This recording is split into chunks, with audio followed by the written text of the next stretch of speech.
보통 사람들은 어떤 임무를 맡거나 사명을 받았을 때 이렇게 생각합니다. 내가 이 일을 잘 감당할 수 있을까? 이 사명을 끝까지 완수할 수 있을까? 그런 생각을 하죠. 그러면서 자신을 보고 환경을 보면 이 물음에 답하기 어렵습니다. 왜냐하면 나는 몸도 약하고 지식도 없고 또 환경은 세상은 날이 갈수록 더 악해져 가는데 이렇게 하면서 자신을 보고 환경을 보면 이 물음에 대답하기 어렵죠. 그러나 하나님은 이런 생각을 하는 사람에게 말씀을 통해서 시원한 답을 주십니다. 무슨 말이냐? 너는 내 안에서 모든 것을 할 수 있다. 이렇게 말씀하십니다. 하나님은 참 좋은 분이십니다. 나는 부족하고 나는 약해도 주님이 도와주십니다. 하나님이 능력을 주십니다. 그래서 우리는 어떤 상황에서도 하나님의 도우심으로 승리할 수 있습니다. 첫째로 비천에 처할 줄 알게 하십니다. 미국에도 우리 동포들이 많이 살고 있는데 그 미국 이민사회에서 잘 적응하는 사람도 있고 적응하지 못하는 사람도 있다고 합니다. 어떤 사람이 잘 적응하지 못하는가? 서울대학교 나오고 고위 공무원을 지낸 그런 분들이 잘 적응하지 못한다고 합니다.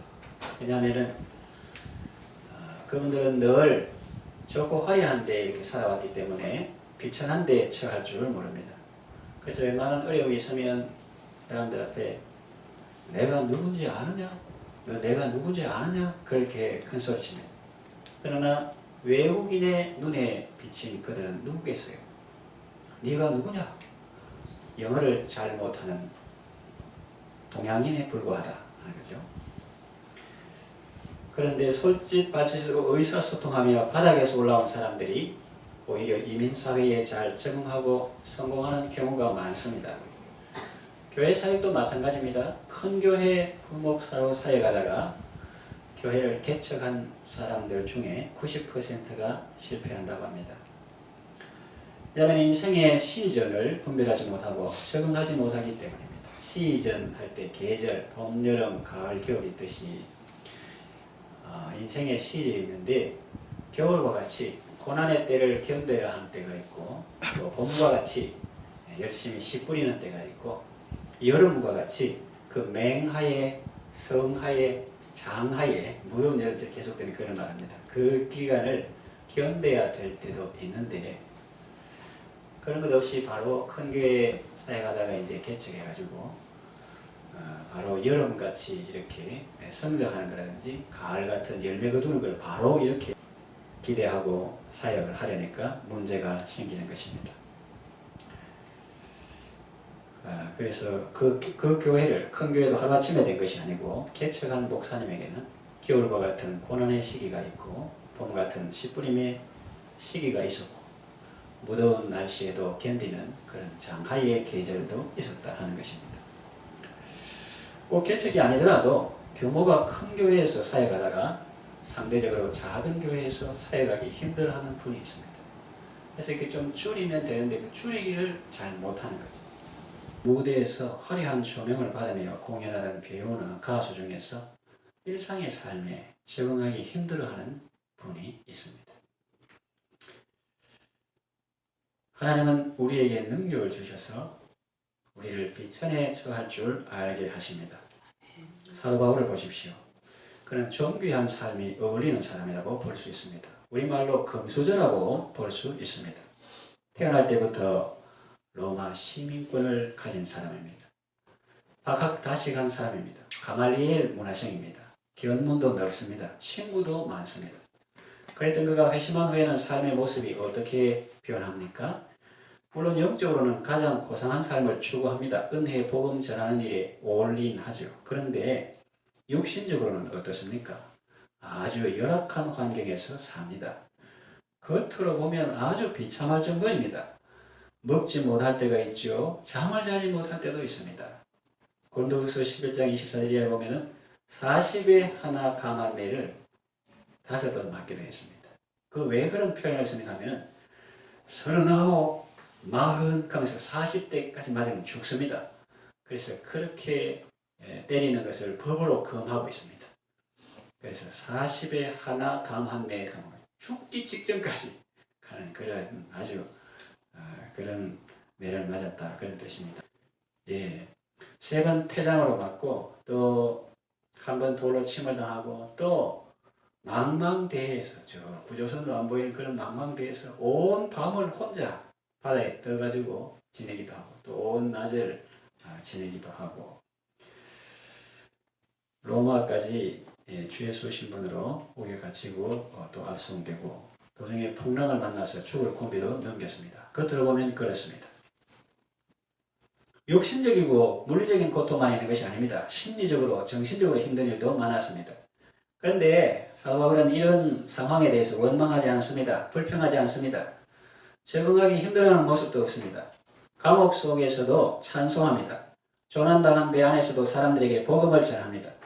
수갑을 찬 상태에서 총독에게 의와 절제와 하나님 나라를 강론합니다.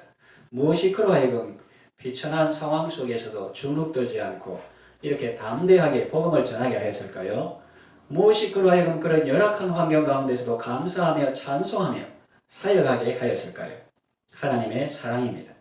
하나님의 능력입니다. 그는 내게 능력 주시는 자 안에서 내가 모든 것을 할 수 있다고 고백합니다. 하나님께서 우리를 비천에 처할 줄 알게 하십니다. 여러분도 비천한 상황에 처했을 때 낙심하거나 위축되지 말고 하나님의 능력으로 감사하며 사명 잘 감당하시길 바랍니다. 두 번째, 풍부에 처할 줄 알게 하십니다.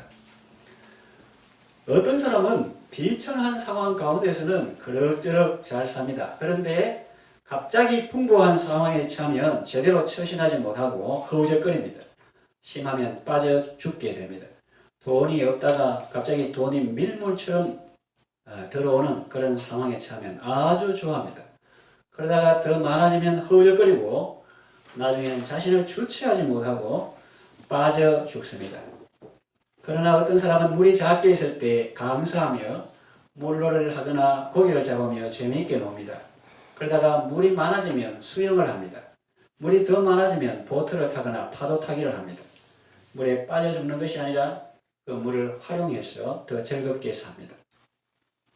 신앙생활도 우리가 적용해 볼 수 있습니다. 가난할 때는 신앙생활 잘 하다가 새벽마다 주님 왔어. 주님 많으면 나는 살지 못합니다. 은혜를 베푸소서. 그렇게 열심히 기도생활 잘하다가 갑자기 돈이 많아지면 신앙생활 뜸하다가 급기야는 주일 예배도 빠지는 사람이 있습니다. 또 무명의 배우 시절에는 예배와 기도에 힘쓰던 사람이 인기가 높아지고 수입이 많아지니까 예배도 빠지고 마약이나 도박에 빠지는 사람도 있습니다. 그런가 하면 인기가 높아지고 영향력이 커질수록 더 아름답고 더 귀하게 쓰임받는 사람도 있습니다. 사도 바울은 풍부에 처할 때가 있었습니다. 손에 가진 돈이 많았습니다. 물론 자기 돈은 아니지만 그래도 예루살렘 교회가 흉년을 당해서 어려움을 당했을 때 이방 교회들이 예루살렘 교회는 그래도 우리 어머니 교회와 같은 것인데 그 형제들이 어려움을 당한다니까 우리가 서로 정성을 모아서 돕자. 그런 걸 사도 바울에게 맡겼기 때문에 그의 손에는 그에게 연부가 있었습니다. 그 총독은 이 죄수 바울이 자기한테 그 돈을 뇌물로 쓰지 않을까 그런 걸 기대하면서 자주 그를 불러서 이야기했습니다. 그러나 사도 바울은 그 돈을 개인의 이익을 위해 쓰지 않았습니다. 어려움 당한 예루살렘 교회에 그대로 전달했습니다. 그는 영적으로도 풍부한 사람이었습니다. 셋째 하늘에 이끌려 올라가 사람이 가히 이르지 못할 놀라운 말들을 들었습니다. 여러 계시를 받았습니다. 그것이 지극히 크다고 했습니다. 그는 신약 성경의 절반 정도를 쓴 사람입니다. 많은 지역을 여행하고 많은 교회를 개척하고 많은 일꾼들을 세웠습니다. 그러나 그는 자고하지 않았습니다. 어떻게 그런 큰 일을 하고서도 교만하지 않을 수 있었을까요? 어떻게 그런 신비한 체험을 많이 하고서도 자랑하지 않을 수 있었을까요? 자신의 인격이 훌륭해서일까요?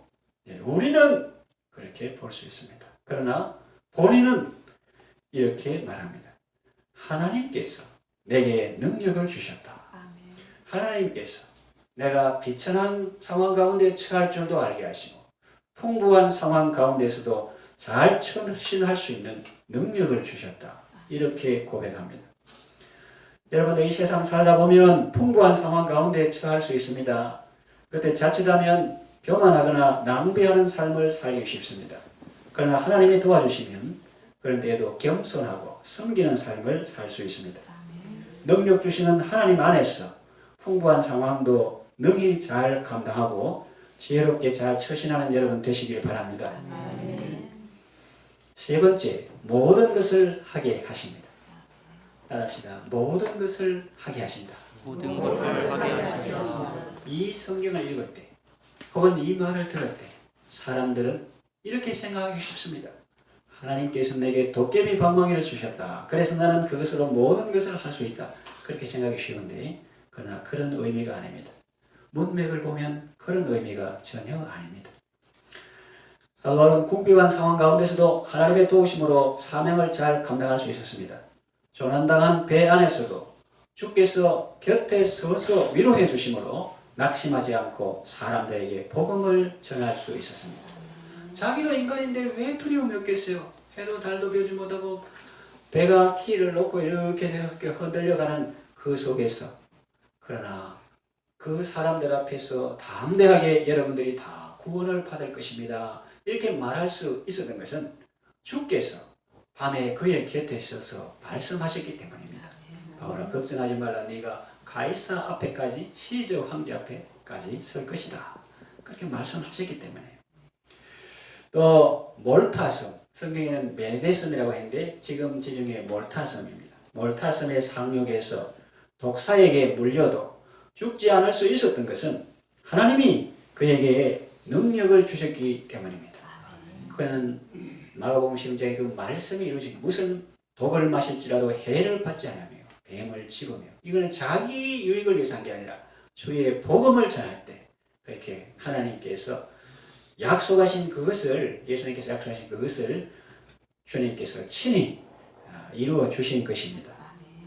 하나님께서 능력을 주셨기 때문입니다. 또 그 섬에서 높은 사람 보블리오의 부친이 열병과 이질에 걸려서 고통할 때 그를 낫게 한 것도 바울이 안수하고 기도하니까 그 어른이 나았는데 그를 낫게 한 것도 하나님께서 능력을 주셨기 때문입니다. 그가 로마에 가서 형제들의 문안을 받고 담대함을 얻게 된 것도 하나님께서 능력을 주셨기 때문입니다. 그가 로마에서 2년 동안 셋집에 머물면서 복음을 거침없이 담대하게 전할 수 있었던 것도 하나님께서 그에게 능력을 주셨기 때문입니다. 그가 달려갈 길을 다 달려갈 수 있었던 것도 하나님께서 그에게 능력을 주셨기 때문입니다. 그가 선한 싸움을 다 싸울 수 있었던 것도 하나님께서 그에게 능력을 주셨기 때문입니다.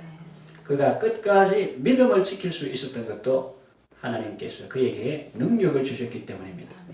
사도 바울에게 능력을 주셨던 하나님은 여러분에게도 능력을 주실 것입니다. 그러니 여러분들도 능력을 주시는 하나님 안에서 모든 것을 할 수 있음을 믿고 기대하시길 바랍니다. 내게 능력 주시는 자 안에서 내가 모든 것을 할 수 있다 할 때 대부분의 사람들은 뒷부분에 집중합니다. 모든 것을 할 수 있다. 그러나 우리는 앞에 전제 조건을 눈여겨보아야 합니다. 그래서 모든 걸 할 수 있다는 말은 도깨비 방망이를 두드리는 것 같은 그런 모습을 말하지 않습니다. 방금 말했잖아요. 그런 상황에 우리가 신앙생활을 하다가 배고픈 일을 만날 수도 있습니다. 또 궁핍한 상황일 수도 있습니다. 메마른 상황일 수 있고 수감되는 상황일 수 있습니다. 그러나 하나님이 능력을 주시면 여러분은 이 모든 상황에서도 기쁨으로 사명을 잘 감당할 수 있게 될 줄로 믿고 기대하시기를 바랍니다.